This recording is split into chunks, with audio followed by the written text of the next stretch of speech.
Fantastic. Thank you sir. నువ్వు పాడింది ఏ రాగం తల్లి? హిందోళం సార్. హిందోళం అంటే సారీగమా అలా. నువ్వు ఎలా అన్నావు? సగం మద. మరి ఏది? హిందోళంలో రీ ఉండదు సార్. ఈ పర్టికులర్ సీన్ గురించి చెప్పాలి.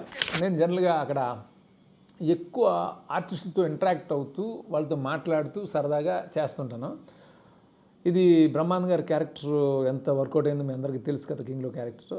ఆ క్యారెక్టర్ ఈ పర్టికులర్ సీన్ చేస్తున్నప్పుడు ఒక అమ్మాయి వచ్చి పాడుతుంది. ఆ పాడిన అమ్మాయి రియల్ సింగర్ అమ్మాయి.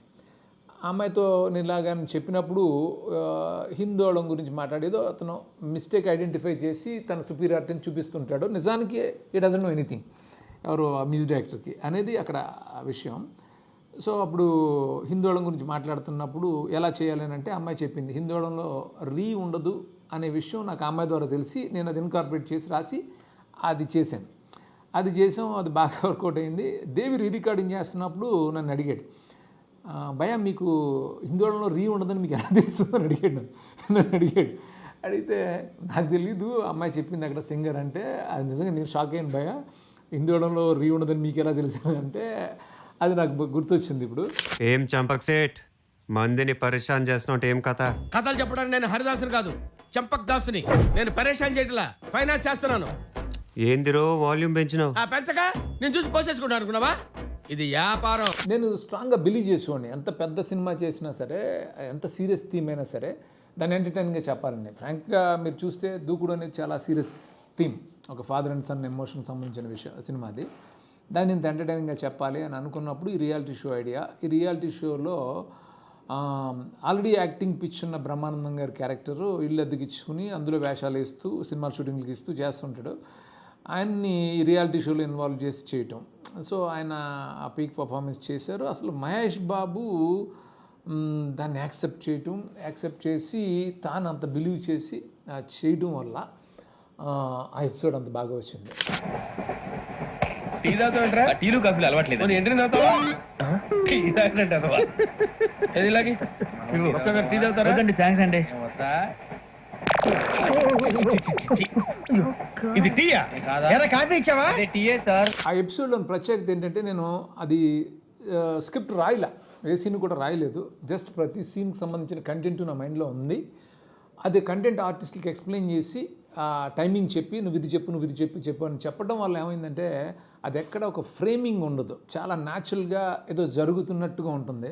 అది ఇన్ని ఇయర్స్ అలా ఉండడానికి రీజన్ ఆ రియల్ న్యాచురాలిటీ, అది అలా చేయటం.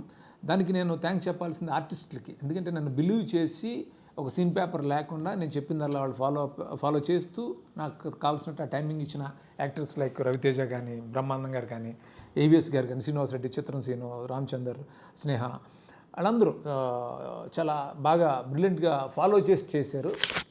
అలాంటి train episode after long 20 years తర్వాత, ఆఫ్టర్ లాంగ్ టైం 20 years తర్వాత మళ్ళీ నేను విశ్వంలో రిపీట్ చేయటం అంటే చాలా ఆలోచించాను. ఎందుకనంటే కథ డిమాండ్ మేరకు ఇందులో ట్రైన్ ఎపిసోడ్ కంపల్సరీ కావాలి. కానీ నేను ట్రైన్ ఎపిసోడ్ చేస్తున్నానని అంటే ఖచ్చితంగా వెంకీతో కంపేర్ చేస్తారు. వెంకీ అనేది డిఫరెంట్, విశ్వం ట్రైన్ ఎపిసోడ్ డిఫరెంట్. ఏంటంటే వెంకీ అనేది కొంతమంది కుర్రాళ్ళు ట్రైన్లో ట్రావెల్ అవుతుంటారు, అక్కడ అమ్మ పరిచయం అవుతుంది, అలా ఫ్రీ ఫ్లోలో వెళ్తూ ఉంటుంది. ఇక్కడ ఈ ట్రైన్ ఎపిసోడ్కి ఉన్న వ్యత్యాసం ఏంటంటే ఇందులో అండర్ కరెంట్ ఒక డేంజర్ ఉంటుంది ఇందులో.